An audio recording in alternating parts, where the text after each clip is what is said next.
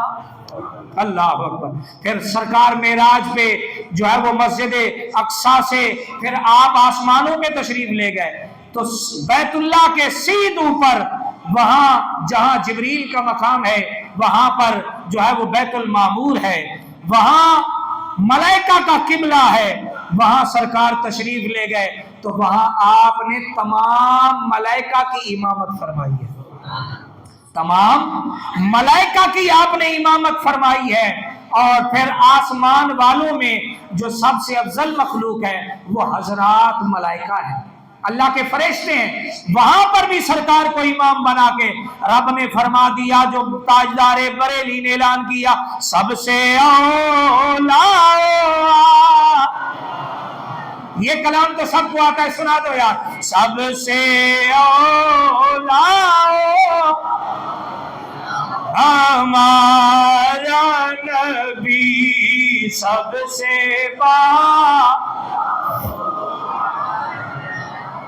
ہمارا نبی، خلق سے اولیاء، اولیاء سے رسول،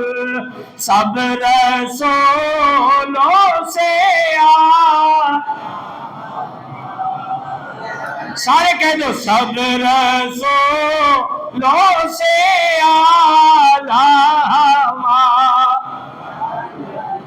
باقی حکمت انشاءاللہ تعالیٰ معراج کی شب جو جلسہ ہوگا ہمارا اس میں بیان ہوگی۔ حضور نبی پاک صلی اللہ علیہ وسلم کو مثالی طور پر جب آپ جہنم میں تشریف لے گئے تو وہاں آپ کو کچھ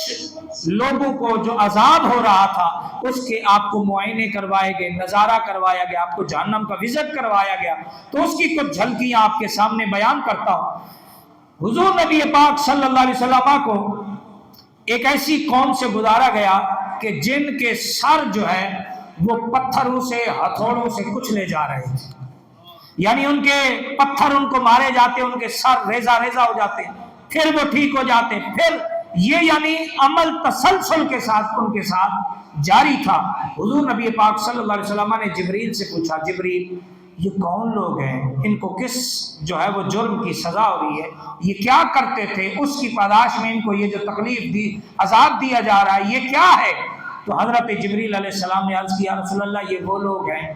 جن لوگوں کو قیامت کے دن اس عذاب میں مبتلا کیا جائے گا جو لوگ نماز میں سستی کرتے ہوں گے۔ فویل للمصلین الذین هم عن صلاتهم ساہون، اور دوزخ میں ان نمازیوں کے لیے خرابی ہوگی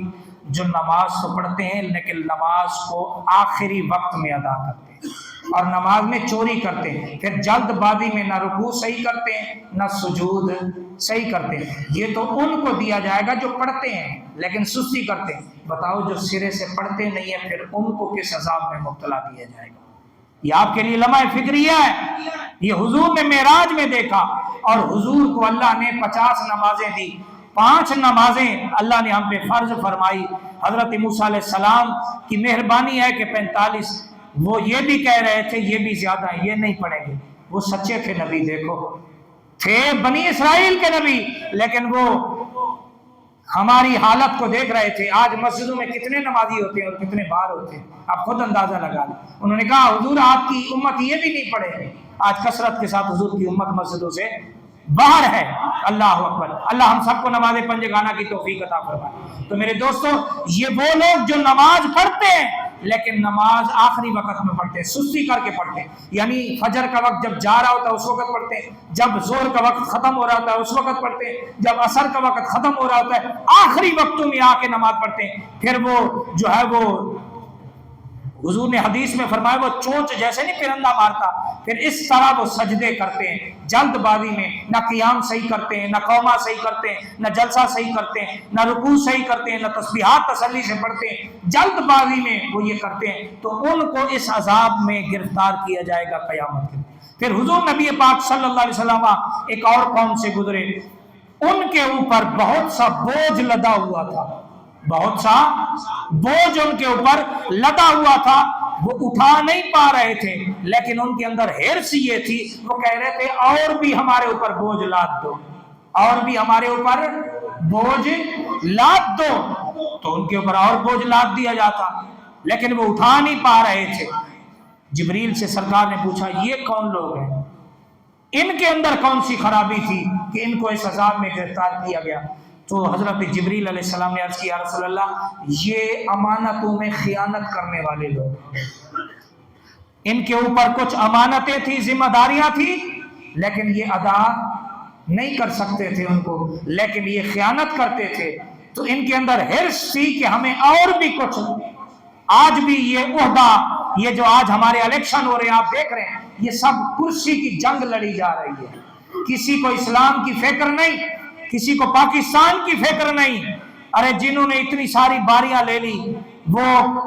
جو ہے وہ اپنے دور حکومت میں آج پتہ نہیں 66 روپے کے کتنے روپے جو ہے وہ ایک یونٹ ہے بجلی کا، غریب آدمی اپنی تنخواہ سے بجلی کے بل بھرے یا اپنے بچوں کا پیٹ پالے، کتنی تکلیف ہے۔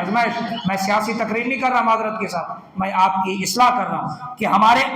حکمرانوں کو یہ جو ہم ووٹ دے کے ان کو اپنا امین بنا کے بھیجتے ہیں، یہی ہمارے قومی خزانوں پہ ڈاکے ڈالتے ہیں، یہ ہمارا پیسہ لوٹ مار کر کے باہر لے جاتے ہیں، ان کی نسلیں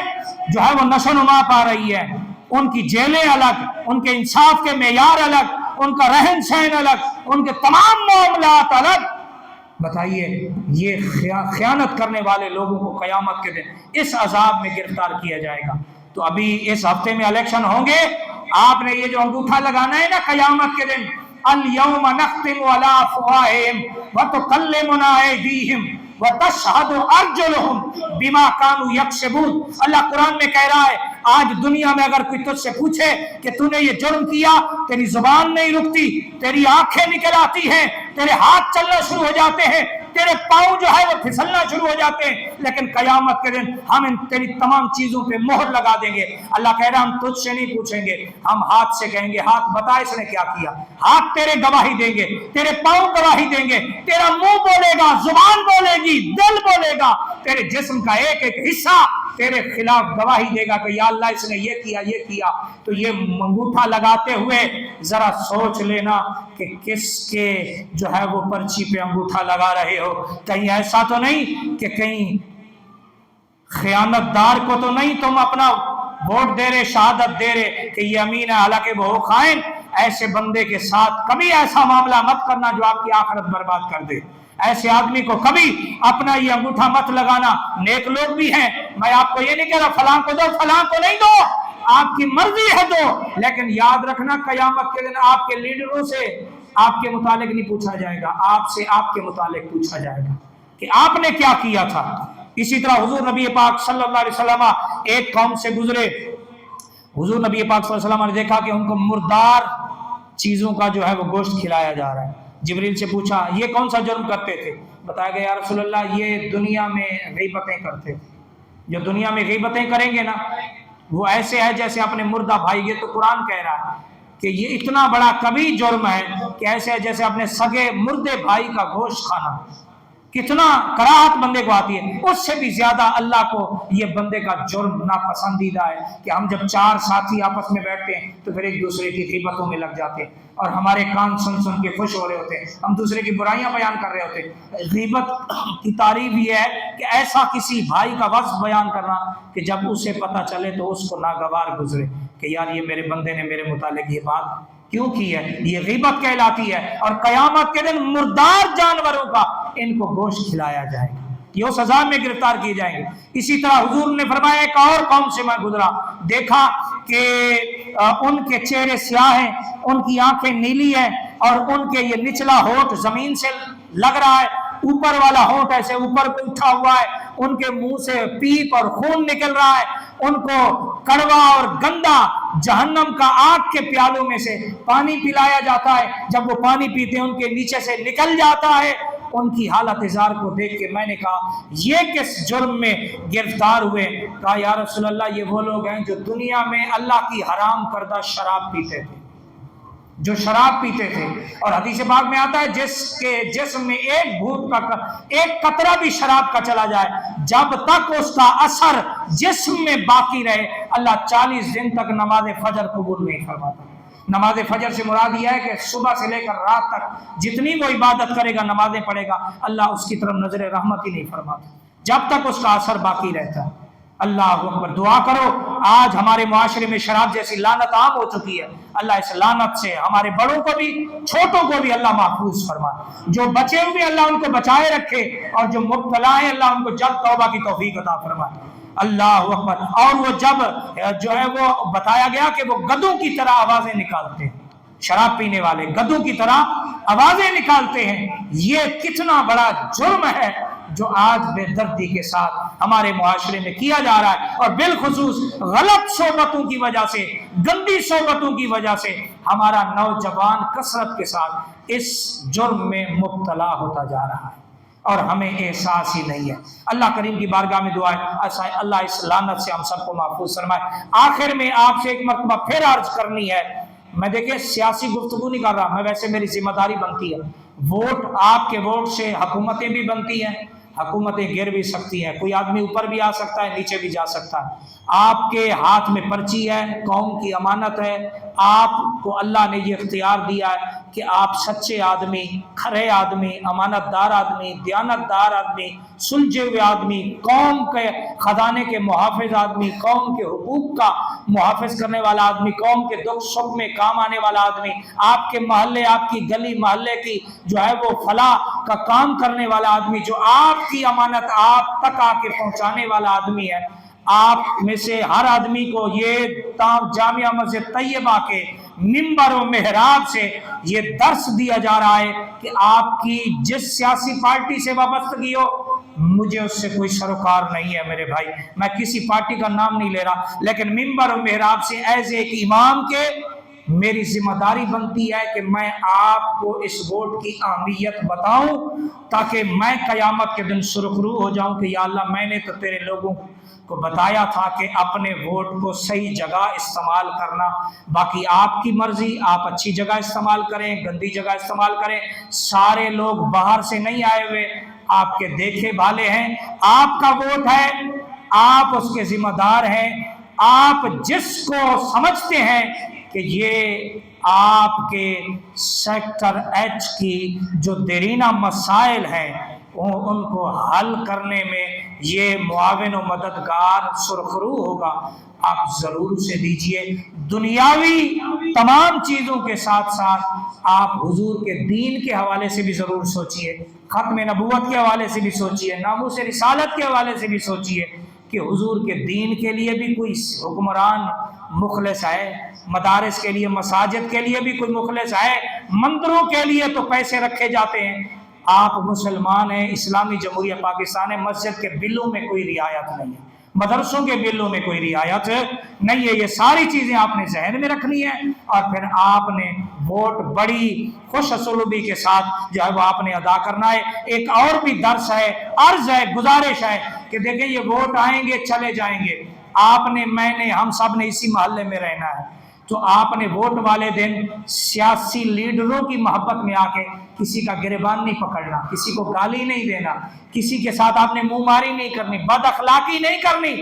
آپ اپنی کوشش کریں، ساتھ والا اپنی کوشش کرے، ہر آدمی جو جس سے وابستہ ہے محبت پیار میں اپنی کوشش کریں۔ ووٹ گزر جائیں گے، پھر ہم نے یہیں رہنا ہے، ایک دوسرے کے ساتھ رہنا ہے، تو اپنا پیار محبت آپ نے خراب، محلے داری آپ نے خراب نہیں کرنی، اور اس ووٹ میں آپ نے عہد یہ کرنا ہے کہ جہاں نئی حکومت آئے انشاءاللہ جو بے نمازی ہیں وہ یہ عہد کریں کہ ووٹ کے ساتھ ساتھ میں انشاءاللہ طیبہ مسجد کا نماز پنجگانہ کا نمازی بھی بنوں گا۔ اللہ کریم کی بارگاہ میں دعا اللہ ہماری دنیا آخرت اچھی فرمائے، وما علینا الا البلاغ، سنت ادا فرما لیں، اگلی صفوں کو مکمل اور درست فرما لیں۔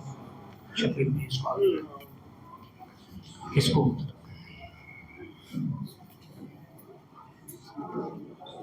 یا اللہ ہمارے اس ملک کو ترقی عطا فرما، عروج عطا فرما، اس ملک کو ایسے حکمران دے جو اس ملک کی عزت کا باعث بنے، اس ملک کی ترقی سلامتی کا باعث بنے، اسلام کو کے دین کو یا اللہ نظام مصطفیٰ کو یا اللہ نافذ کرے، سودی نظام کا خاتمہ ہو یا اللہ، اس ملک سے